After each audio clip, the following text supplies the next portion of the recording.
नमस्कार दोस्तों, मैं कुलदीप सिंह स्वागत करता हूं हमारे अपने चैनल धुरंधर क्लासेस यूट्यूब चैनल पर।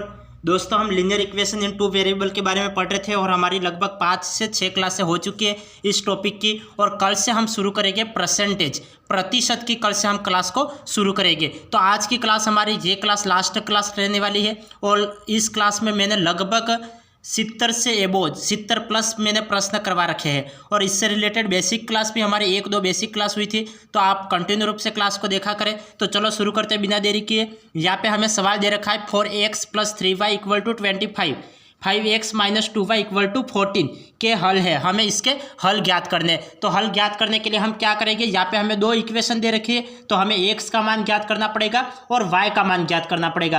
तो x का और y का मान ज्ञात करने के लिए हम क्या करेंगे, तो यहाँ पे देखो हमें कोई एक वैल्यू समान करनी पड़ेगी, या तो x की वैल्यू समान करो या फिर y की वैल्यू समान करो। तो हम क्या करते हैं कि x की वैल्यू समान कर लेते हैं, फिर हम किसी एक इक्वेशन में मान रखेंगे तो y की वैल्यू समान हो जाएगी। अब यहाँ पे देखो पहले हम x को समान करते हैं तो y की वैल्यू प्राप्त हो जाएगी, फिर जो y की वैल्यू प्राप्त होगी उसे मैं किसी एक इक्वेशन में रख लूँगा तो मुझे x की वैल्यू प्राप्त हो जाएगी। तो मैं x को समान करने के लिए यहाँ पे x का गुणांक 5 है, तो इस पूरी इक्वेशन में मैं 5 का गुणा करता हूँ, और इस पूरी इक्वेशन में इसका गुणांक 4 है तो इस पूरी इक्वेशन में 4 का गुणा कर देता हूँ। तो यहाँ पे मैं प्रश्न में उत्तर निकालना चाहूँगा तो यहाँ पे प्रश्न में इसको सोल्व कर लेता हूँ, अलग से नहीं लिखता हूँ। इस पूरे में 5 का गुणा करता हूँ और इस पूरे में मैं इसका गुणा कितना है, 4 है, तो 4 का यहाँ पे गुणा करता हूँ। 5 का यहाँ पे गुणा किया कितना हो जाएगा, 4 × 5 = 20x। तो यहाँ पे कितना हो जाएगा, 4 × 5 = 20x प्लस 5 × 15y, तो 15y = 25 × 5 = 125। तो यहाँ पे कितना हो जाएगा, 125। अब 4 का गुणा यहाँ पे करो, 4 × 5 = 20x, तो यहाँ पे भी 20x आ गया, और माइनस का 4 × 2 = 8, तो यहाँ पे माइनस का 8y = 14 × 56, तो यहाँ पे 56 आ जाएगा। अब माइनस करो, यहाँ पे प्लस है माइनस, माइनस है प्लस, और प्लस है माइनस, ये कैंसल आउट हो जाएगा। 15 और 8 कितने होते हैं, 15 और 8 23 होते हैं, तो यहाँ पे मैं 23y = यहाँ पे प्लस माइनस माइनस और बड़ी संख्या का चिन्ह प्लस, 125 में से 56 माइनस करो, तो 125 में से मैं जब 56 माइनस करता हूँ, 125 में से 56 माइनस किए तो मुझे कितना प्राप्त हो जाएगा, 69 प्राप्त हो जाएगा। और 23 के पहाड़े से ये कितनी बार कटेगा, 23 × 69, तो यहाँ पे 3 बार कटेगा, तो y की वैल्यू 3 प्राप्त हुई। अब हमें ये देखना है कि y की वैल्यू 3 किस ऑप्शन में दे रखी है, तो y की वैल्यू 3, यहाँ पे तो 4 दे रखी है, ये कैंसिल करो, यहाँ पे 4 दे रखी है, ये कैंसिल करो, यहाँ पे y का मान 3 दे रखा है और यहाँ पे y का मान -4 दे रखा है। तो आपको x की वैल्यू तो निकालने की ज़रूरत ही नहीं है, आप सीधा यहाँ पे आंसर आ गया, y की वैल्यू निकालते हमें आंसर प्राप्त हो गया, इसलिए x की वैल्यू आप नहीं निकालोगे तो भी चलेगा। इसका आंसर क्या आ जाएगा, सी इसका राइट ऑप्शन होगा, सी इसका राइट आंसर होगा। तो पता चल गया हमें किस तरीके से करना है। अब आप चाहो तो x की वैल्यू निकाल सकते हो और नहीं निकालो तो यहाँ तक ही आपका सफिशियंट है, क्योंकि हमें आंसर तो प्राप्त हो चुका है, क्योंकि आंसर तो सी ही है। जब मैं y की वैल्यू यहाँ पे रखता हूँ, जब मैं इस y की वैल्यू यहाँ पे रखता हूँ तो यहाँ पे कितना हो जाएगा, 3 यहाँ पे रखूँगा, 3 × 9 हो जाएगा। ये 25 में से 9 माइनस हो जाएगा तो कितना हो जाएगा, 25 में से 9 माइनस हो जाएगा तो 16, तो 4x = मुझे कितना प्राप्त हो गया, 16, और 4 × 4 = 16, तो x की वैल्यू मुझे कितनी प्राप्त हो गई, 4 प्राप्त हो गई। तो यदि आप ये नहीं निकालते तो भी कोई फर्क नहीं पड़ता, क्योंकि हमें यहाँ पे वैल्यू प्राप्त हो गई है और यहाँ पे जो आंसर प्राप्त हो गया और यही इसका आंसर है। तो यदि दो जगह 3 दे रखा होता तब तो आपको x की वैल्यू निकालने की ज़रूरत पड़ती, लेकिन यहाँ पे तो एक ही जगह 3 दे रखा है, तो यहाँ पे भी 3 दे रखा है और यहाँ पे भी 3 दे रखा होता तब तो हम इन दोनों ऑप्शन को चेक करने के लिए x की वैल्यू निकालते, लेकिन हमें एक ही ऑप्शन में 3 दे रखा है, तो आपको उस आंसर को टिक करके आगे बढ़ जाना है। अब आगे देखिए, आगे हमें क्या सवाल पूछा गया है। आगे हमें यह सवाल पूछा गया है कि किसी भिन्न का अंश हर से 4 कम है, किसी भिन्न का अंश है वो हर से 4 कम है। तो जो भिन्न है तो यहाँ पे 4 कम है, तो यहाँ पे क्या लिखेंगे, कोई भी एक वैल्यू मान लेंगे और उसमें 4 कम कर लेंगे। तो मैं यहाँ पे x मान लेता हूँ और x में मैं 4 कम कर लेता हूँ, और 4 कम है। यदि अंश में से 2 घटा दे तो हमें अंश में से 2, तो भिन्न किस टाइप से होता है, x/y के रूप में भिन्न होता है। तो हम क्या करेंगे, किसी भिन्न का अंश हर से 4 कम है, तो भिन्न का जो अंश है वो हर से 4 कम है, तो हर भी क्या होगा, x ही होगा।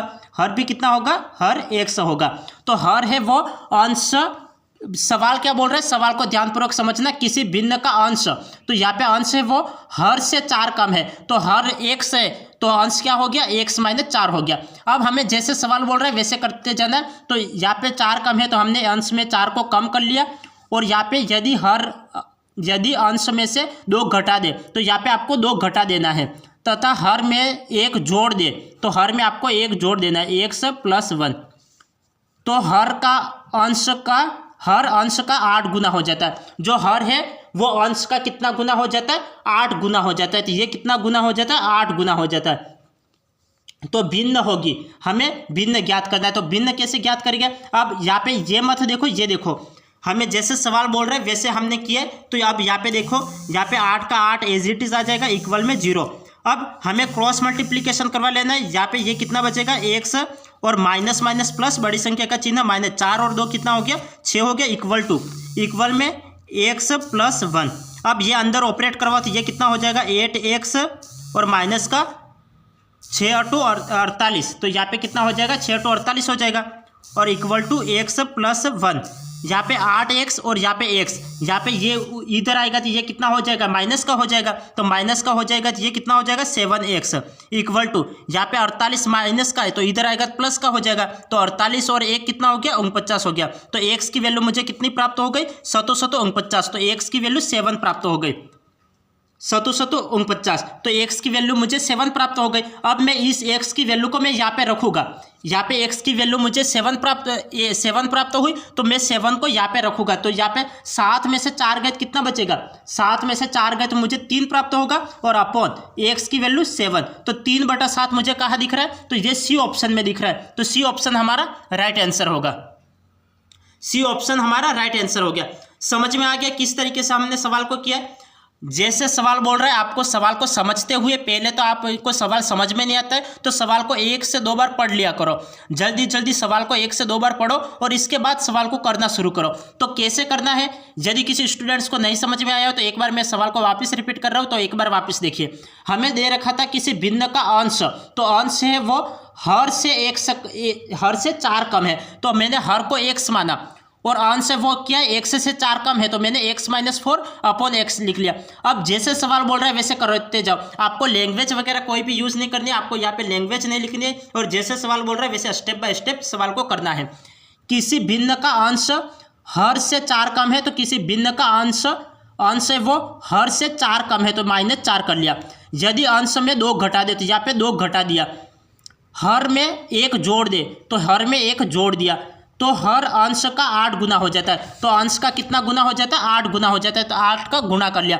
अब यहाँ पे 8x माइनस, अब यहाँ पे माइनस माइनस प्लस हो जाएगा, बड़ी संख्या का चिन्ह माइनस, तो 4 और 2 जोड़े 6 हो गया, तो x - 6 इक्वल टू x + 1। अब यहाँ पे 8 को अंदर ऑपरेट करवा लेते हैं, तो 8x - 6 × 2 = 48 इक्वल टू x + 1। अब यहाँ पे 8x है, ये इधर है, तो यहाँ पे इधर आएगा तो ये कितना हो जाएगा, माइनस का हो जाएगा। 8x में से x गए कितना बचेगा, 7x बचेगा, इक्वल टू यहाँ पे 48 माइनस का इधर आएगा तो कितना हो जाएगा, प्लस का हो जाएगा, तो 48 और 1 49, यहाँ पे 49, ये 7 से कैंसिल आउट हो जाएगा, कितनी बार, 749, 7 बार कैंसिल आउट हुआ। अब x की वैल्यू मुझे कितनी प्राप्त हो गई, 7 प्राप्त हो गई। अब मुझे 7 को यहाँ पे रखना है, 7 में से 4 गए तो 3 बचेगा, और x की वैल्यू 7 है तो 7 लिख लेना है। तो 3/7 मुझे कहाँ दिख रहा है, सी ऑप्शन में दिख रहा है, सी ऑप्शन इसका राइट आंसर है। इस तरीके से आपको 2-2, 3-3 स्टेप में जितना हो सके उतना आपको स्टेप गायब करके फिर सवाल को करना है। आप पूरी लैंग्वेज लिखने जाओगे और स्टेप बाय स्टेप सवाल को करोगे तो आप काफ़ी पीछे रह जाओगे। तो आपको स्टेप को गायब करके फिर इस तरीके से आंसर को लाना है। अब आगे देखिए, आगे हमें क्या सवाल दे रखा है।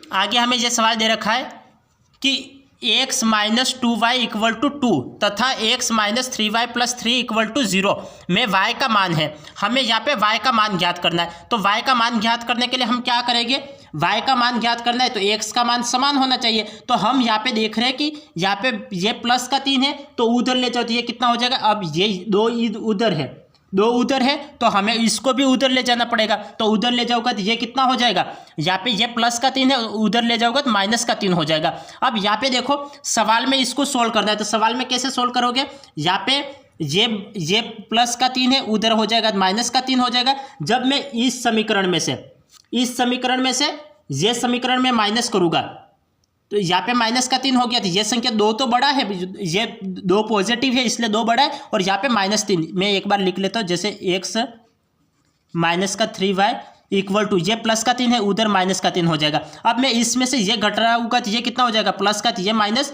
और ये प्लस और ये प्लस हो जाएगा। अब ये x से ये x कैंसल आउट हो जाएगा। अब यहाँ पे -2y और प्लस का 3y, तो माइनस प्लस माइनस और बड़ी संख्या का चिन्ह कौन सा, प्लस का, यहाँ पे प्लस हो जाएगा, 3 में से 2 गए तो हमें क्या प्राप्त हो जाएगा, y प्राप्त हो जाएगा, और इक्वल टू यहाँ पे प्लस और प्लस, तो यहाँ पे 2 और 3 जोड़े तो कितना हो गया 5, और 5 मुझे किस ऑप्शन में दे रखा है, ये ए ऑप्शन में दे रखा है। तो ए ऑप्शन हमारा राइट आंसर है, ए हमारा राइट आंसर है। किस तरीके से किया आपको सवाल में आंसर ले आना है, सवाल में उसे सोल्व कर लो, क्योंकि आप इस स्टेप को जैसे आपको इक्वेशन दे रखी है उस इक्वेशन को दोबारा मत लिखो, उस इक्वेशन को आपको दोबारा नहीं लिखनी है, जितना हो सके सवाल में उसे सोल्व कर लेना है। तो सवाल में आप किस तरीके से सोल्व करोगे, आपको एक इक्वेशन ये दे रखी थी, दूसरी इक्वेशन ये दे रखी थी, तो आपको y का मान निकालना है। तो y का मान निकालने के लिए हमें x की वैल्यू समान करनी पड़ेगी। तो x की वैल्यू समान करने के लिए हम क्या करेंगे, अब यहाँ पे x की वैल्यू तो समान है, लेकिन यहाँ पे तो इक्वल में 2 दे रखा है, लेकिन यहाँ पे इक्वल में नहीं दे रखा है, तो इक्वल में नहीं दे रखा है तो इक्वल में ले आओ। तो यहाँ पे +3 है तो उधर आएगा तो -3 हो जाएगा। अब मैं यहाँ पे 3 बड़ा, -3 बड़ा है, ये 2 बड़ा है, तो यहाँ पे हम देख रहे हैं तो कि जो पॉजिटिव संख्या होती है वो बड़ी होती है और जो नेगेटिव संख्या होती है वो छोटी होती है। तो यहाँ पे 2 बड़ा है तो इस बड़ी संख्या में से छोटी संख्या को माइनस करेंगे। तो जिस संख्या को हम व्याकलन करते हैं, जिस संख्या का हमें घटाना है उसके चिन्ह परिवर्तित कर लेते हैं। तो यहाँ पे ये प्लस का माइनस हो गया, ये माइनस है तो ये प्लस हो गया, ये माइनस है तो ये प्लस हो गया। इससे ये माइनस करोगे तो ये कितना हो जाएगा, प्लस माइनस कैंसल आउट हो गया। यहाँ पे माइनस प्लस माइनस और बड़ी संख्या का चिन्ह कौन सा है, प्लस का, प्लस आ गया, और यहाँ पे 3 में से 2 गए तो y बचेगा। अब यहाँ पे प्लस का 2 और यहाँ पे प्लस का 3, तो 3 और 2 कितना हो गया, 5 हो गया। तो y की वैल्यू मुझे कितनी प्राप्त हो गई, 5 प्राप्त हो गई, और ये मुझे किस ऑप्शन में दे रखा है, ए ऑप्शन में दे रखा है। तो ए ऑप्शन हमारा राइट आंसर है। अब आगे देखिए, आगे हमें ये सवाल दे रखा है कि p के किस मान के लिए 2x + 3y = 5 for x + py = 10 के अनंत हल है। यहाँ पे अनंत हल है, तो इसके लिए मैंने शुरू की जो हमारी क्लास हुई थी लीनियर इक्वेशन इन 2 वेरिएबल की, जो फर्स्ट क्लास है उसमें मैंने 3 फॉर्मूले बता रखे थे, और इससे रिलेटेड मैंने 3 फॉर्मूले के इसकी कैसी रेखाएं होती है और इस रिलेटेड सारी जानकारी मैंने फर्स्ट क्लास में दे रखी है। तो आप जब तक शुरू से क्लास नहीं देखोगे तब तक आपको समझ में आने वाला नहीं है, तो इसलिए आप शुरू से क्लास को देखा करें। तो अनंत हल के लिए मैंने क्या लिखवाया था, अनंत हल के लिए क्या कंडीशन होती है, तो इसकी कंडीशन होती है a1/a2 = b1/b2 और = c1/c2। ये आपको मन में याद होना चाहिए, लेकिन आपको लिखना नहीं है, क्योंकि लिखने के वहाँ पे आपको नंबर थोड़ी मिलेगी, आपको तो एक केवल राइट आंसर टिक करना है।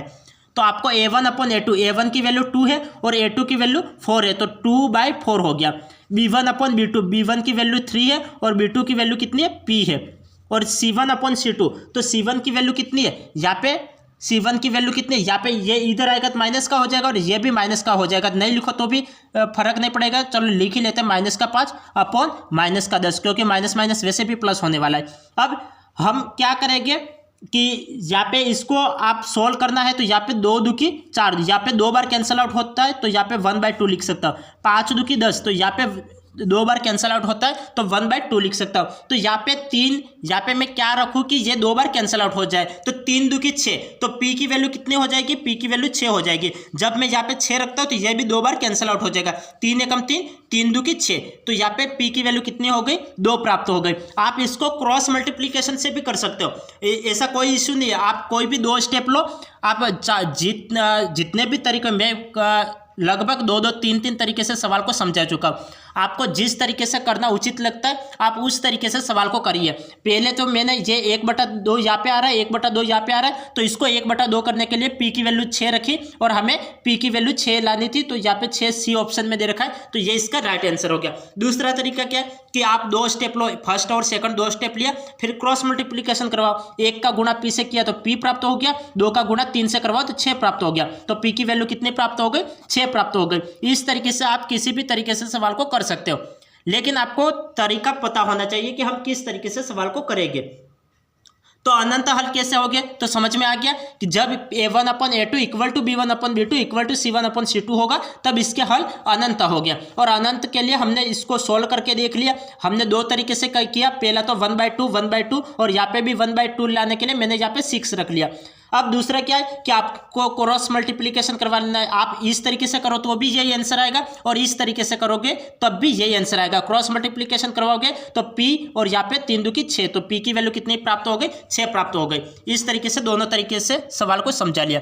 अब आगे देखिए, आगे हमें ये सवाल दे रखा है दो संख्याओं का अंतर 26 है। कोई भी दो संख्या है और उनका अंतर कितना है, 26 है, तथा एक संख्या दूसरी की तिगुनी है। जो एक संख्या है वो दूसरी की कितनी है, तिगुनी है, तो बड़ी संख्या होगी। तो हमें बड़ी संख्या ज्ञात करनी है। तो बड़ी संख्या ज्ञात करने के लिए हम क्या करेंगे, जैसे सवाल बोल रहा है वैसे आपको करते जाना है। सवाल बोल रहा है एक संख्या दूसरी की तिगुनी है, हम कोई भी एक संख्या मान लेते हैं और दूसरी संख्या की तिगुनी है, तो हम इसको बड़ी संख्या में से छोटी संख्या घटा के, देखो मैंने आपको क्या समझाया कि आपको स्टेप गाइड करके सवाल करना है। आपको ये नहीं मानना है कि माना कि पहली संख्या x है, दूसरी संख्या ये है, फिर इसको इस तरीके से जमा के लिखेंगे, फिर प्रश्नानुसार इस तरीके से आपको, जैसे 10th 12 में हम सवाल कर रहे थे वैसे आपको नहीं करना है। आपको दूसरी की तिगुनी है तो सीधे ये करो कि यहाँ पे मैं एक संख्या x मानता हूँ तो दूसरी की तिगुनी 3x हो जाएगी, 3x। और यहाँ पे अंतर पूछा है तो अंतर कर लो, और एक संख्या कौन सी मानो, एक संख्या x मानो, और इक्वल टू अंतर कितना आ रहा है, टोटल 26 आ रहा है। अब 3x में से x गया तो कितना बचेगा, 2x बचेगा, तो 2x इक्वल टू कितना प्राप्त हो गया, 26, और ये 2 से कैंसिल आउट करोगे तो कितना प्राप्त हो जाएगा, यहाँ पे 13 प्राप्त हो जाएगा। तो x की वैल्यू 13, तो ये 13 मुझे किस ऑप्शन में दे रखी है, 13 मुझे ए ऑप्शन में दे रखी है। लेकिन हमें क्या करना है, बड़ी संख्या देखनी है। तो बड़ी संख्या x तो हमने x माना था और दूसरी संख्या 3x माना था, तो यहाँ पे 13 में 3 का गुणा करो तो कितना हो जाएगा, 13 में 3 का गुणा करो तो दूसरी वैल्यू आ जाएगी 13 × 39। तो हमें तो बड़ी संख्या पूछी है, तो बड़ी संख्या कितने हो जाएगी, 39 प्राप्त हो जाएगी। यदि पूछा होता कि छोटी संख्या कौन सी है तो छोटी संख्या तो 13 आंसर आता, लेकिन यहाँ पे पूछा हुआ है बड़ी संख्या होगी तो बड़ी संख्या 39 इसका राइट आंसर होगा। तो समझ में आ गया किस तरीके से हम सवाल को कर रहे हैं। यहाँ पे हमें सवाल पूछा हुआ था दो संख्याओं का अंतर 26 है, हमें अंतर 26 दे रखा था तो हमने दो संख्याओं का अंतर कर लिया और वो 26 है, तथा एक संख्या हमने x मानी और दूसरी संख्या की तिगुनी है, तो दूसरी संख्या की कितनी है, तिगुनी है, तो मतलब 3 का गुणा कर लिया। अब यहाँ पे अंतर पूछा तो मैंने बड़ी संख्या में से छोटी संख्या को माइनस करके फिर लिख लिया और यहाँ पे इक्वल में 26 लिख लिया। 3x में से x गया तो 2x बचेगा और इक्वल टू 26। अब 2 से ये कैंसिल आउट करूंगा, कितनी बार कैंसिल आउट होगा, 13 बार कैंसिल आउट होगा। अब हमें क्या करना है, एक संख्या तो मुझे 13 मिल गए, यदि छोटी संख्या पूछी होती तो 13 इसका राइट आंसर होता, लेकिन यहाँ पे हमें क्या पूछा हुआ है, बड़ी संख्या क्या है। तो बड़ी संख्या यहाँ पे x की वैल्यू यहाँ पे रखो, यहाँ पे इस x की वैल्यू मुझे प्राप्त हो गई 13। अब इस x की वैल्यू यहाँ पे रखो, तो 13 यहाँ पे रखूंगा तो 13 का 3 से गुणा करवाओ तो 13 × 3 = 39, तो यहाँ पे 39 ये रहा। तो बड़ी संख्या पूछी है तो 39 आंसर, छोटी संख्या पूछी होती तो ये आंसर होता, लेकिन ये तो हमें पूछा नहीं है तो ये तो गलत हो जाएगा और 39 इसका राइट आंसर हो जाएगा। अब आगे देखिए,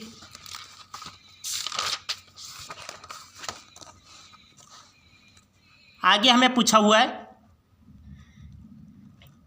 आगे हमें यह पूछा हुआ है कि a की आयु b से 10 गुना है। a की आयु कितनी है, b से 10 गुना है, तो a की आयु b से 10 गुना है, तो a की जो आयु है वो b का कितना है, b का 10 गुना है, तो 10 का गुणा कर लो। जैसे सवाल बोल रहा है वैसे करते जाना है, सवाल बिल्कुल आसान लगेगा। जैसे a की आयु b से 10 गुना है तो 10 का गुणा कर लिया। यदि a b से 54 वर्ष बड़ा है, a b से 54 वर्ष बड़ा है, तो हम इसको किस तरीके से लिखेंगे, a है वो b से कितना है, a है वो b से 54 वर्ष बड़ा है, तो 54 वर्ष प्लस का होगा। 54 वर्ष बड़ा है तो छोटा होता तो माइनस करते, लेकिन यहाँ पे क्या दे रखा है, बड़ा है तो हम प्लस करेंगे, तो बड़ा है यहाँ पे लिख लिया। अब a की आयु ज्ञात करो, तो a की आयु ज्ञात करने के लिए हम क्या करेंगे, यहाँ पे मैं b की वैल्यू निकाल सकता हूँ। यहाँ पे मैं b की वैल्यू निकालूँ तो ये कितना प्राप्त हो जाएगा, b इक्वल टू यहाँ पे 10 का गुणा हो रहा है, इधर आएगा भाग में हो जाएगा तो a/10 हो जाएगा। तो जब मैं b की वैल्यू यहाँ पे रखूँ तो ये मुझे कितना प्राप्त हो जाएगा, a, और यहाँ पे ये देखो, तो ये मैं यहाँ पे रखूँगा तो ये कितना हो जाएगा, a/10 और इक्वल टू न प्लस का 54, प्लस का 54। अब मैं क्रॉस मल्टीप्लीकेशन करवाऊंगा या फिर लघुत्तम ले लूंगा। मैं दोनों को साथ साथ लेके चलता हूँ, क्रॉस मल्टीप्लीकेशन भी करवा रहा हूँ और लघुत्तम भी ले रहा हूँ। तो यहाँ पे मैं लघुत्तम ले लूंगा तो ये 540 हो जाएगा और यहाँ पे 540 हो जाएगा और यहाँ पे कितना हो जाएगा 10a। ये मैं क्रॉस मल्टीप्लीकेशन करवा लूंगा, पहले मैं लघुत्तम ले लूंगा तो ये कितना हो जाएगा 10 लघुत्तम हो जाएगा और a और प्लस 540 हो जाएगा और यहाँ पे 10 यहाँ पे आ जाएगा तो ये कितना हो जाएगा 10a और यहाँ पे ये प्लस का है तो इधर आएगा तो कितना हो जाएगा माइनस का a हो जाएगा। तो 10a में से एक गया तो कितना हो जाएगा 9a और इक्वल में यहाँ पे 540 बचेगा। 9 से ये कैंसिल आउट करूंगा तो कितने बार कैंसिल आउट होगा, a की वैल्यू 9 कितनी बार कैंसिल आउट होगा 9 छंग 54 होता है, 9 छंग 54 होता है तो 6 और 0 का 0 एज इट इज। तो ए की वैल्यू मुझे कितनी प्राप्त हो गई 60 प्राप्त हो गई और 60 मुझे किस ऑप्शन में दे रखा है तो 60 मुझे बी ऑप्शन में दे रखा है तो बी ऑप्शन इसका राइट आंसर हो जाएगा। तो इस तरीके से आपको जितनी स्टेप गायब करो उतनी आप गायब करके भी कर सकते हो। आपको यहाँ पे बी की वैल्यू भी निकालने की जरूरत नहीं है, यहाँ पे डायरेक्ट ये कॉमन सेंस लगा लो। यहाँ पे ए यहाँ पे 10 यहाँ पे भाग में आ जाएगा तो a/10 लिख लो। तो a/10 लिखा, यहाँ पे लघुत्तम ले लीजिए ये 540 हो जाएगा और 10 ये तो 10a में से ये प्लस का a इधर आएगा तो माइनस का a हो जाएगा। 10a में से a गया तो 9a बचेगा इक्वल टू 540। 9 से ये कितनी बार कैंसिल आउट होगा 60 बार कैंसिल आउट होगा। तो ए की वैल्यू मुझे कितनी प्राप्त हो गई 60 प्राप्त हो गई। तो 60 इसका राइट आंसर है। समझ में आ गया किस तरीके से हम सवाल को कर रहे हैं। हमने क्या किया, जैसे सवाल बोल रहा था वैसे करते जाना है। ए की आयु बी का 10 गुना है तो ए बी का 10 गुना कर लिया और यहाँ पे हमने बी की वैल्यू निकाल ली। फिर हमें बोल रहा है ए बी से 54 वर्ष बड़ा है। छोटा है यू बोला होता तो 54 माइनस कर लेते, लेकिन बड़ा यू बोला है तो 54 प्लस कर लिया। अब यहाँ पे बी की वैल्यू रखो और इसे सोल्व करो तो हमें 60 इसका राइट आंसर मिल जाएगा। अब आगे देखिए, आगे हमें सवाल दे रखा है कि एक निबंध प्रतियोगिता के आयोजक ने घोषणा की कि सभी विजेताओं को 100 रुपये का पुरस्कार और विजेताओं के अलावा प्रत्येक भागीदारी को 25 रुपये का पुरस्कार देगा। तो जैसे सवाल बोल रहा है वैसे आपको करते जाना है। तो सवाल क्या बोल रहा है कि एक निबंध प्रतियोगिता के आयोजक ने घोषणा की कि सभी विजेताओं को 100 रुपये का पुरस्कार, विजेता को तो कितना पुरस्कार दे दिया जाएगा 100 रुपये का पुरस्कार, और विजेताओं के अलावा जो भागीदार होते हैं जो भाग लेने वाले, तो भाग लेने वाले उनको कितना पुरस्कार दे दिया जाएगा 25 रुपये का पुरस्कार देगा। यदि कुल 63 व्यक्तियों को 3000 रुपये दिए गए हैं तो विजेताओं की संख्या है। तो हमें यहाँ पे विजेताओं की संख्या निकालनी है। तो हम क्या करेंगे, तो यदि कोई भी किसी भी प्रतियोगिता में पार्टिसिपेट होता है तो यहाँ पे या तो जीतता है या फिर हारता है। तो मतलब हमें जो भागीदार है, तो हमें 100 व्यक्ति भागीदार है किसी प्रतियोगिता में, कोई 100 व्यक्ति शामिल हो रहे, तो 100 व्यक्ति शामिल हो रहे तो इसमें से क्या हो जाएगा, बाद में 2 डिवाइड हो जाएंगे, एक तो जीतने वालों की संख्या और दूसरी हारने वालों की संख्या। तो जीतने वाले कितने हैं, तो जीतने वालों को मैं क्या मान लेता हूँ, कोई भी मान लेता हूँ, जैसे x मान लूँ, और भागीदार कितने हैं, भागीदार y है। तो टोटल कितने हैं, तो टोटल व्यक्तियों की संख्या कितने 63 है। 63 में से जीतने वाले भी हो गए और यहाँ पे हारने वाले भी हो गए, और जीतने और हारने वालों की संख्या टोटल कितने हैं 63 है। 63 में जीतने वालों की संख्या भी आ गई और हारने वालों की संख्या भी आ गई, मतलब भागीदारी वालों की संख्या भी आ गई सभी। अब यहाँ पे ये दे रखा है कि पुरस्कार टोटल कितने दे रखा है 3000 का पुरस्कार, और 3000 का पुरस्कार किन को वितरित किया जाएगा, जीतने वालों को भी, और यहाँ पे भागीदार मतलब जो हारने वाले हैं उनको भी प्रोत्साहन राशि के रूप में 25 रुपये का पुरस्कार दिया जा रहा है। तो जीतने वालों की संख्या कितनी है 100 है, तो कितना पुरस्कार दिया जाएगा 100x प्लस यहाँ पे 25 है तो 25y इक्वल टू टोटल कितना रुपया दे दिया जा रहा है, तो 3000 रुपये दिया जा रहा है। तो 3000 रुपया मैंने लिख लिया। अब यहाँ पे देखो कि यहाँ पे 2 इक्वेशन मुझे प्राप्त हो गई। कितनी 2 इक्वेशन प्राप्त हो गई, तो 2 इक्वेशन को हमें सोल्व करना पड़ेगा। तो सोल्व करने के लिए हमें क्या निकालना है, विजेताओं की संख्या निकालनी है। तो हमें कितनी, यहाँ पे तो ये x तो हमें विजेता लिख लो, और यहाँ पे ये y क्या है भागीदार।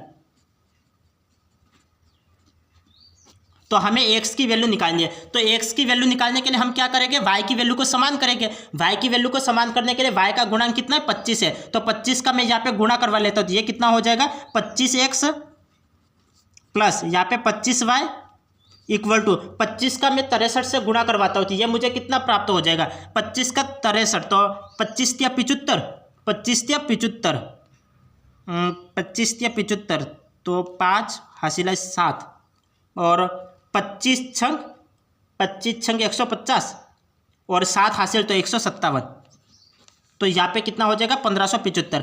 अब मैं क्या करूँगा कि यहाँ पे ये संख्या बड़ी है तो ये माइनस कर लूँगा, ये प्लस है माइनस, यहाँ पे माइनस और यहाँ पे ये माइनस। अब क्या हो जाएगा, यहाँ पे ये तो कैंसल आउट हो जाएगा। 100 में से 25 गए कितना बचेगा, 75x बचेगा। तो यहाँ पे मैं 75x लिख लेता हूँ और यहाँ पे मुझे कितना बचेगा 3000 में से 1575 ये माइनस किए तो 1575, तो ये मुझे कितना प्राप्त हो जाएगा 1575 में माइनस करूँगा तो यहाँ पे 5 और 10 में से 8 तो 2 और यहाँ पे 14 15 16, तो यहाँ पे मुझे कितना 14 प्राप्त हो जाएगा, 14 इक्वल टू 1425। अब मैं इसको 25 के पहाड़े से कैंसिल आउट कर लेता हूँ, 25 के 75 और 25 के पहाड़े से ये कैंसिल आउट किया तो ये कितना बचेगा, 25 के पहाड़े से मैं कैंसिल आउट कर लेता हूँ तो 25 सत्ते 125, 25 सत्ते 125 और 25 30 40 17 25 25 175, 25 25 175 ये मुझे प्राप्त हो जाएगा। 2 मिनट मैं सीधे 75 के पार्ट से इसको कैंसिल कर लेता हूँ। 75 से के पार्ट से ये कैंसिल आउट करूँगा तो कितना प्राप्त हो जाएगा, यहाँ पे मुझे x की वैल्यू निकालनी है तो 75 तो ये 70 140, तो यहाँ पे एक बार कैंसिल आउट होगा, यहाँ पे एक सभी में दे रखा है तो एक बार कैंसिल आउट होगा और यहाँ पे मैं 9 पूरी 45 तो ये 9 बार कैंसिल आउट हो जाएगा। तो x की वैल्यू मुझे कितने प्राप्त हो जाएगी, 19 प्राप्त हो जाएगी। और 19 मुझे किस ऑप्शन में दे रखा है, डी ऑप्शन में दे रखा है, तो डी ऑप्शन इसका राइट आंसर है, डी इसका राइट आंसर है। अब हमें क्या दे रखा था, हमें ये सवाल दे रखा था, एक बार सवाल को वापस समझना। सवाल हमें यह दे रखा था, एक निबंध प्रतियोगिता के आयोजक ने घोषणा की कि सभी विजेताओं को 100 रुपये का पुरस्कार और विजेताओं के अलावा प्रत्येक भागीदारों को 25 रुपये का पुरस्कार देगा यदि कुल 63 व्यक्तियों ने भाग लिया है। 63 व्यक्ति में हारने वालों की संख्या भी होगी और जीतने वालों की भी संख्या होगी। तो जीतने वाले जो विजेता है उसको तो मैंने x लिख लिया और भागीदार को y लिख लिया। इसकी टोटल संख्या कितनी है, 63 है। अब हमें जो पुरस्कार मिल रहा है वो पुरस्कार जीतने वालों को तो 100 रुपये का पुरस्कार मिल रहा है तो 100x है और हारने वालों की संख्या कितनी है, 25 है, तो यहाँ पे 25y। तो यहाँ पे हम गुणा करेंगे ना, जितने जैसे 2 है तो 2 जीतने वालों की संख्या तो 25 × 2 लिखेंगे, जीतने वालों की संख्या कितनी है, 100 है, तो 100 कितने कम से कम 20 लोग जीते तो यहाँ पे 2000 का पुरस्कार तो इनको ही वितरित हो जाएगा। तो 100x + 25y = 3000 लिख लिया। अब हमें x की वैल्यू निकालनी है तो y की वैल्यू को समान करना पड़ेगा। तो यहाँ पे y का गुणांक 25 है, 25 का यहाँ पे गुणा किया तो 25x + 25y = 25 में 63 का गुणा करोगे 1575 प्राप्त होगा। अब मैं इन दोनों इक्वेशन को सोल्व करता हूँ तो ये मुझे क्या प्राप्त हो जाएगा, यहाँ पे ये कैंसिल आउट हो जाएगा, 100 में से 25 गए 75 और यहाँ पे 3000 में से ये 1575 माइनस करोगे तो 1425 प्राप्त होगा। जब मैं ये 75 के पार्ट से ये कैंसिल आउट करूंगा तो ये टोटल कितनी बार कैंसिल आउट होगा, 19 बार कैंसिल आउट हो जाएगा। तो इसकी वैल्यू कितनी प्राप्त हो जाएगी, डी। तो डी कहाँ दे रखा है मुझे, ये 19 कहाँ दे रखा है, डी ऑप्शन में दे रखा है, तो डी ऑप्शन हमारा राइट आंसर है, डी हमारा राइट आंसर है। अब आगे देखिए, आगे हमें यह सवाल दे रखा है कि 840 रुपये को संजय, धर्मेंद्र व विजय में इस प्रकार विभाजित किया कि संजय को धर्मेंद्र से 2 गुना, संजय को धर्मेंद्र से कितना है 2 गुना, संजय को धर्मेंद्र से 2 गुना व धर्मेंद्र को विजय से 2 गुना, धर्मेंद्र को विजय से 2 गुना धन मिले। तो बताओ संजय को कितना धन मिला, संजय को कितना धन मिला ये हमें देखना है। तो हमें सवाल क्या बोल रहा है, सवाल यहाँ पे देखना, यहाँ पे दे रखा है कि संजय को धर्मेंद्र से 2 गुना, संजय को कितना धर्मेंद्र से 2 गुना और विजय से 2 गुना धन मिले तो संजय को कितना धन मिलेगा, ये हमें पूछा गया है। तो इसके लिए हम क्या करेंगे, इसके लिए हमें टोटल ये देखना है कि 840 रुपये तो धन में खर्च किए जा रहे हैं, तो 840 इक्वल में लिख लो। अब संजय, धर्मेंद्र और विजय में इस प्रकार विभाजित किया जाता है कि संजय को धर्मेंद्र से 2 गुना, संजय को कितना मिलेगा, धर्मेंद्र से 2 गुना, धर्मेंद्र से 2 गुना और विजय से, धर्मेंद्र को विजय से 2 गुना, तो विजय को कितना मिलेगा, तो विजय को मैं मानता हूँ कि विजय को x मिला तो इसका 2 गुना मिलेगा, तो इसको कितना मिलेगा, धर्मेंद्र को 2x मिलेगा और इसका 2 गुना, तो इसका 2 गुना कितना है 4x, तो संजय को कितना मिलेगा 4x मिलेगा, संजय को कितना मिलेगा तो 4x मिलेगा, संजय को 4x मिलेगा धन और धर्मेंद्र को 2x मिलेगा और विजय को x मिलेगा। अब इनको जोड़ेंगे तो ये कितना हो जाएगा, 4 2 5, 5 और 1 6, तो 6x इक्वल टू 840। तो x की वैल्यू मुझे प्राप्त करनी थी, ये कितना हो जाएगा, 6 से ये कैंसिल आउट हो जाएगा, 6 एकम 6 और 6 तो 2 बचे, 6 चौक 24 और 0, तो x की वैल्यू कितनी प्राप्त हो गई, 140 प्राप्त हो गई। अब हमें कितना दे रखा है, हमें पूछा है कि संजय को कितना धन मिलेगा, तो हमें संजय को कितना धन मिलेगा ये हमें निकालना है। तो संजय को कितना धन मिलेगा, तो हमने क्या देखा था, संजय को 4x का धन मिलेगा। संजय को कितना धन मिलेगा, 4x धन मिलेगा, क्योंकि ये किसकी वैल्यू है, ये तो विजय की वैल्यू है और ये धर्मेंद्र की वैल्यू है और ये संजय को 4x धन मिलेगा और धर्मेंद्र को 2x धन मिलेगा और विजय को x धन मिलेगा। हमें संजय को कितना धन मिला ये देखना है। तो संजय को 4x मिला, तो 4 में 140 का गुणा कर लो, तो 4 इंटू 140 कितना हो जाएगा, 14 चौक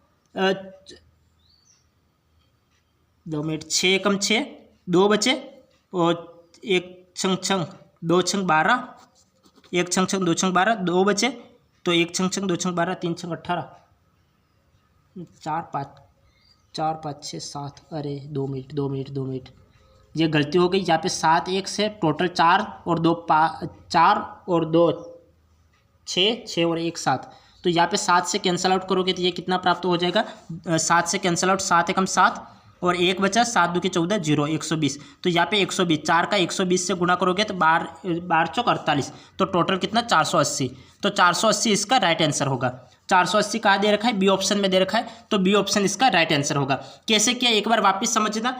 यहाँ पे 840 रुपये का धन था, उसे संजय, धर्मेंद्र और विजय को वितरित किया जा रहा है। संजय को धर्मेंद्र से 2 गुना, संजय को कितना धन मिल रहा है, धर्मेंद्र से 2 गुना, और धर्मेंद्र को कितना धन मिल रहा है, विजय से 2 गुना, तो विजय को तो x धन मिलेगा, तो विजय को x धन मिला, तो इसका 2 गुना धर्मेंद्र को मिला और इसका 2 गुना संजय को मिला, और टोटल कितना है 840। तो इन तीनों को जोड़ोगे तो 7x हो जाएगा इक्वल टू 840, 7 से ये कैंसिल आउट हो जाएगा, 120 बार कैंसिल आउट हो जाएगा। हमें संजय को कितना धन मिला ये देखना है, तो संजय को 4x मिला है, तो 4 में 120 का गुणा करोगे तो 480, तो 480 कहाँ दे रखा है, बी ऑप्शन में दे रखा है, तो बी ऑप्शन इसका राइट होगा। यदि पूछा होता धर्मेंद्र को कितना धन मिला, तो 120 में 2 का गुणा कर लेते हैं, तो 120 में 2 का गुणा कर लेते हैं, तो यहाँ पे 240 आता, तो संजय को, धर्मेंद्र को कितना धन मिला, 240 इसका आंसर होता। यदि पूछा होता विजय को कितना धन मिला, तो विजय को 120 रुपया धन मिला। तो आपको समझ में आ गया। यदि आपको पूछा होता विजय को कितना धन मिला, तो विजय को 120 रुपया धन मिला, ये इसका आंसर होता। यदि पूछा होता धर्मेंद्र को कितना धन मिला ये, तो यहाँ पे 120 में 2 का गुणा कर लेते हैं, 12 2 की 24, तो यहाँ पे 240 रुपया धन मिला। यहाँ पे पूछा है संजय को कितना धन मिला, तो 120 में 4 का गुणा किया तो 480, तो ये इसका आंसर है, ये इसके आंसर है। विजय का पूछा होता तो 120 आंसर आता, धर्मेंद्र का पूछा होता 240 आंसर आता, लेकिन यहाँ पे संजय का पूछा हुआ है, संजय को कितना धन मिला, तो 480 इसका राइट आंसर है, बी इसका राइट आंसर। अब आगे देखिए, आगे हमें पूछा हुआ है राकेश की आयु नरेंद्र की आयु की 3 गुनी है। जो राकेश की आयु नरेंद्र की आयु की 3 गुनी है, तो यहाँ पे नरेंद्र की आयु कितनी होगी 1 और राकेश की आयु कितनी होगी 3 होगी। यहाँ पे जैसे सवाल बोल रहे हैं वैसे करते जाना है। राकेश की आयु नरेंद्र की आयु की 3 गुनी, तो नरेंद्र की 1 होगी तो राकेश की कितनी होगी 3 होगी। 13 वर्ष के बाद, यहाँ पे कितना है 13 वर्ष के बाद राकेश की आयु नरेंद्र की आयु से 2 गुनी रह जाती है, तो राकेश की आयु नरेंद्र की आयु से 2 गुनी रह जाती है, तो इसकी 1 होगी तो इसकी कितनी होगी 2 होगी। अब हमें कितनी ज्ञात करनी है, राकेश की आयु ज्ञात होगी, राकेश की आयु होगी, तो हमें राकेश की आयु ज्ञात करनी है। तो राकेश की आयु ज्ञात करने के लिए हम क्या करेंगे, राकेश की आयु ज्ञात करने के लिए अब यहाँ पे देखो, यहाँ पे आप क्रॉस मल्टीप्लीकेशन करवा लो, तो यहाँ पे 3 का गुणा और यहाँ पे 2 का गुणा, 3 में से 2 गए कितना बचेगा 1 बचेगा, तो नीचे ऊपर तो कितना आएगा 1 और अपॉन नीचे क्या आएगा, तो नीचे यहाँ पे अंतर देखो 2 में 1 गया तो कितना बचेगा 1 हो जाएगा। और हमें किसकी बात करी जा रही है, 13 वर्ष के बाद की जा रही है, तो 13 का गुणा करवाओ, तो यहाँ पे कितना राकेश की आयु कितनी होगी, तो 13 वर्ष होगी, 13 वर्ष इसका राइट आंसर होगा। तो 13 कहाँ दिख रहा है, डी ऑप्शन में दिख रहा है, तो डी ऑप्शन इसका राइट आंसर होगा। ये कुछ तरीके हैं सवाल को करने के, हमें कुछ नहीं करना है, हमें जैसे सवाल बोल रहे हैं वैसे करते जाना है। राकेश की आयु नरेंद्र की आयु की 3 गुनी, इसकी 1 होगी तो इसकी 3 होगी। फिर 13 वर्ष के बाद की बात की जा रही है कि राकेश की आयु नरेंद्र की आयु से 2 गुनी रह जाती है, तो राकेश की आयु नरेंद्र की आयु की 2 गुना रह जाती है, तो इसकी 1 होगी तो इसकी 2 होगी। अब हमें क्या करना है, क्रॉस मल्टीप्लीकेशन करवाओ, इसका इससे गुणा और इसका इससे गुणा, तो ये गुणा करवाओगे तो 3 होगा और इसका 2 होगा, 3 में से 2 गए तो 1 बचेगा, अपॉन इसका नीचे वाले का अंतर देखो, 13 वर्ष के बाद हम देख रहे हैं तो इसका अंतर देखो, 2 में से 1 गया तो 1 बचेगा, तो 1 लिख लिया, इंटू 13 वर्ष के बाद की बात की जा रही है, 13 का गुणा करवा लो, तो 1 में से 1 का भाग दे दिया तो 1 बचेगा, 1 इंटू 13, 13 वर्ष इसका राइट आंसर है। और ये मुझे किस ऑप्शन में दे रखा है, डी ऑप्शन में दे रखा है, तो डी ऑप्शन इसका राइट आंसर है। अब आगे देखिए, आगे हमें सवाल दे रखा है कि राजू की आयु अशोक की आयु से 6 वर्ष कम है। राजू की आयु, हमें यहाँ पे क्या दे रखा है कि राजू की आयु अशोक की आयु, राजू को आर से दर्शाया और अशोक को ए से दर्शाया, तो राजू की आयु अशोक की आयु से 6 वर्ष कम है, तो 6 वर्ष कम है तो 6 माइनस कर लो। अब यहाँ पे क्या बात की जा रही है, यदि 8 वर्ष के बाद तो 8 वर्ष के बाद अशोक की आयु 48 है, 8 वर्ष के बाद अशोक की आयु 48 है, तो 8 वर्ष के बाद अशोक की आयु 48 है, तो वर्तमान कितनी होगी, तो वर्तमान कितनी होगी, 8 वर्ष के बाद अशोक की आयु कितनी है, 48 है, तो वर्तमान कितनी होगी, तो वर्तमान कितनी होगी, 8 वर्ष के बाद 48 है, तो वर्तमान कितनी होगी, तो 48 में से 8 माइनस करो तो कितने हो जाएगी, 40 हो जाएगी, तो वर्तमान आयु कितनी होगी, 40 हो जाएगी। तो राजू की वर्तमान आयु क्या है, हमें यहाँ पे राजू की वर्तमान आयु ज्ञात करनी है, तो राजू की वर्तमान आयु ज्ञात करने के लिए हम क्या करें, यहाँ पे वर्तमान आयु वो भी किसकी, अशोक की, तो अशोक की वर्तमान आयु कितनी है, 40 है, तो यहाँ पे हमें राजू की वैल्यू ज्ञात करनी है, तो अशोक की कितनी है, 40 है, तो 40 में से 6 को माइनस करो, तो 40 में से 6 को माइनस करोगे तो कितनी प्राप्त हो जाएगी, 34 वर्ष प्राप्त हो जाएगी। और 34 में किस ऑप्शन में दे रखा है, डी ऑप्शन में दे रखा है, तो डी हमारा राइट आंसर है, डी हमारा राइट आंसर है। कैसे किया सवाल को, सवाल बिल्कुल आसान है, 2 स्टेप में सवाल को इसको करना है आपको। यहाँ पे हमें दे रखा था राजू की आयु अशोक की आयु से 6 वर्ष कम है, राजू की आयु अशोक की आयु से 6 वर्ष कम है, तो 6 माइनस कर लिया। 8 वर्ष के बाद अशोक की आयु, तो अशोक की आयु 8 वर्ष के बाद कितनी, 48 है, तो वर्तमान कितनी हो जाएगी, 48 में से 8 को माइनस कर लो तो 40 प्राप्त हो जाएगी, तो अशोक की आयु 40, तो यहाँ पे 40 रखो, 40 में से 6 गए कितना बचेगा, 34 वर्ष बचेगा। तो राजू की वर्तमान आयु कितनी प्राप्त होगी, 34 वर्ष प्राप्त होगी। और यहाँ पे कहाँ दिख रहा है, डी ऑप्शन में दिख रहा है, तो डी ऑप्शन इसका राइट आंसर है। अब आगे देखिए,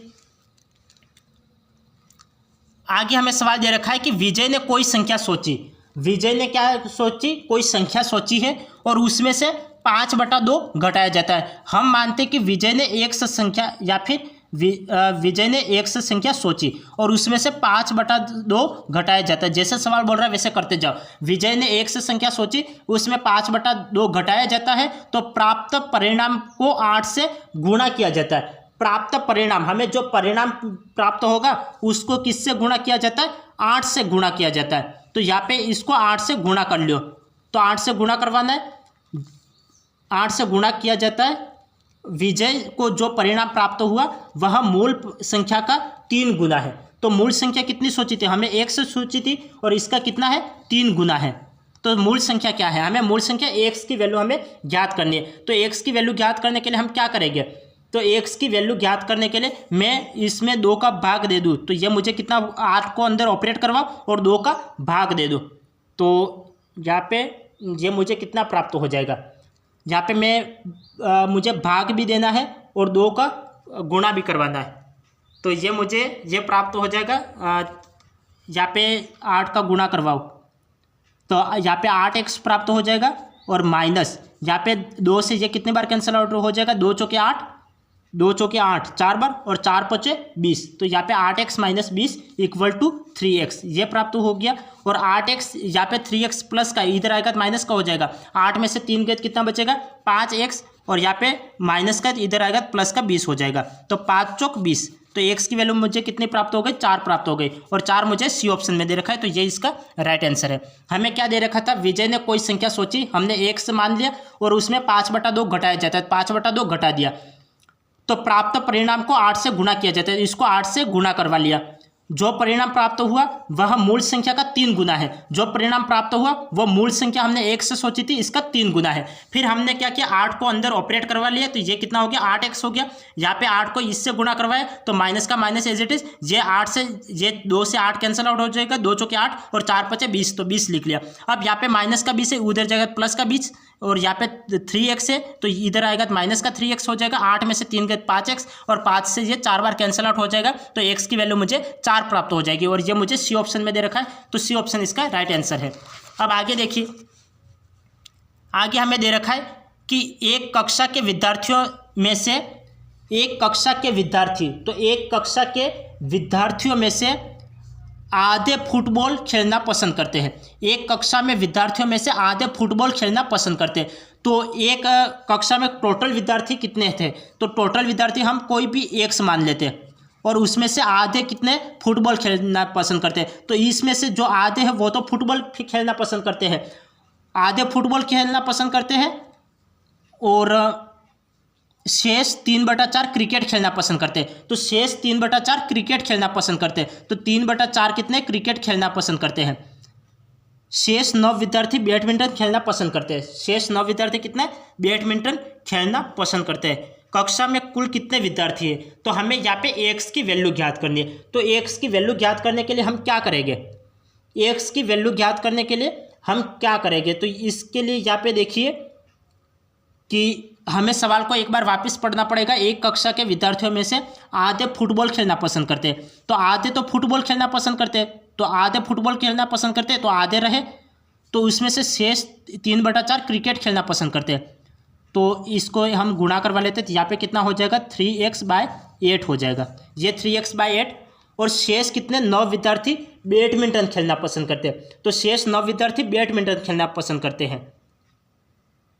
तो कक्षा में कुल विद्यार्थी थे, तो यहाँ पे आधे का यूज़ हो चुका है, तो आधे तो बचेंगे, तो यहाँ पे टोटल आधे तो बचेंगे, तो आधे मैंने लिख लिए, और उसमें से इतने तो खेलना पसंद करते क्या क्या, फुटबॉल, और दूसरा क्रिकेट खेलना पसंद करते हैं। तो मैं इसको माइनस कर लेता हूँ, तो आधे में से इसको माइनस कर लेता हूँ, तो यहाँ पे 3x/8 हो जाएगा, और शेष मुझे कितना प्राप्त हो जाएगा, शेष 9 विद्यार्थी बैडमिंटन, तो शेष को मैंने इक्वल में लिख लिया। तो यहाँ पे मैं लघुत्तम ले लूँगा, तो यहाँ पे लघुत्तम कितना हो जाएगा, 8 लघुत्तम आ जाएगा, तो 8 लघुत्तम आ जाएगा, तो 2 चौके 8, और यहाँ पे 4x, यहाँ पे 4x में से 3x गए तो कितना बचेगा, 1x, तो यहाँ पे 1 और x = 8 प्राप्त हो गया। हमें इक्वल में 9 है तो 9 प्राप्त हो गया। हमें कितनी x की वैल्यू निकालनी है, तो x की वैल्यू मुझे कितनी प्राप्त हो जाएगी, क्रॉस मल्टीप्लिकेशन, तो 9×8 = 72, तो यहाँ पे x की वैल्यू मुझे कितनी प्राप्त हो जाएगी, 72 प्राप्त हो जाएगी। और 72 मुझे कहाँ दिख रहा है, तो ये मुझे डी ऑप्शन में दिख रहा है, तो डी ऑप्शन इसका राइट आंसर होगा।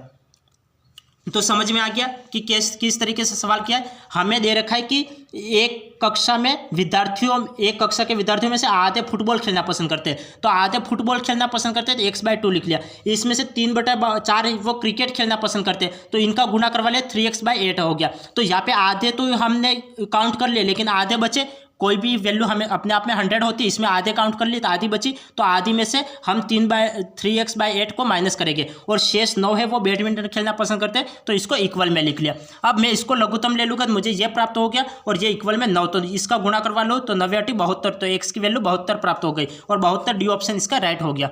अब आगे देखिए,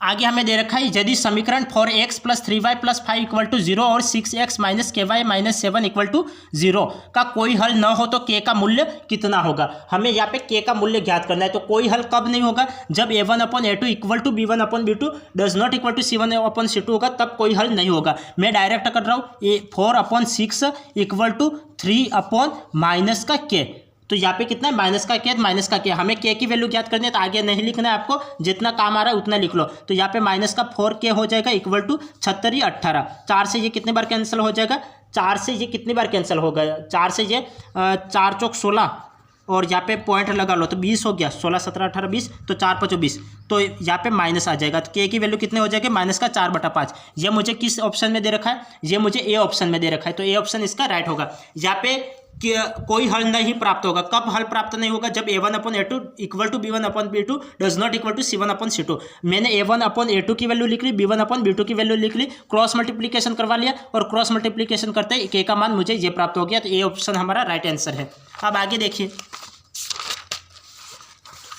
आगे हमें ये सवाल दे रखा है कि निम्नलिखित समीकरणों को हल करके x और y का मान ज्ञात कीजिए। हमें x और y का मान ज्ञात करना है, तो x और y का मान ज्ञात करने के लिए हम क्या करेंगे, हम x और y का मान, यहाँ पे ये ऑप्शन भी दे रखा है तो हम a1/a2 से ही कर लेते हैं। तो यहाँ पे a1 की वैल्यू 9 है, a2 की वैल्यू 18, b1 की वैल्यू 3 है, b2 की वैल्यू 6 है, c1 की वैल्यू 12 है, c2 की वैल्यू 24 है।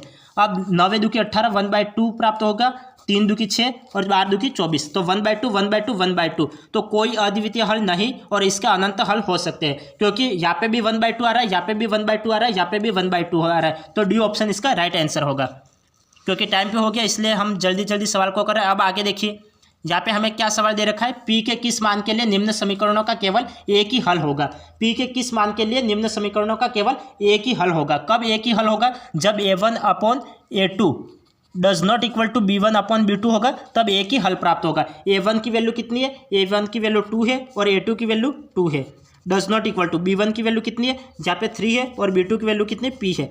तो हमें मान ज्ञात करना है, तो मान ज्ञात करने के लिए हमें कितनी वैल्यू प्राप्त हो जाएगी, जहाँ पे ये कैंसल आउट होगा, 1 प्राप्त हो जाएगा, क्रॉस मल्टीप्लिकेशन करवा लो, p does not equal to 3। और ये मुझे कहाँ दे रहा है, p का एकमात्र मान 3 है, गलत। p के सभी मान हो सकते हैं, गलत। p का मान 3 के अतिरिक्त कोई भी संख्या है, ये राइट। और p का एकमात्र मान 2 है, ये भी गलत। तो इसका मान क्या हो सकता है, ये सी ऑप्शन इसका राइट मान है। अब आज की क्लास को हम यहीं एंड करते हैं और फिर मिलते हैं अगली क्लास में। तब तक के लिए आपका दिन शुभ रहे, धन्यवाद।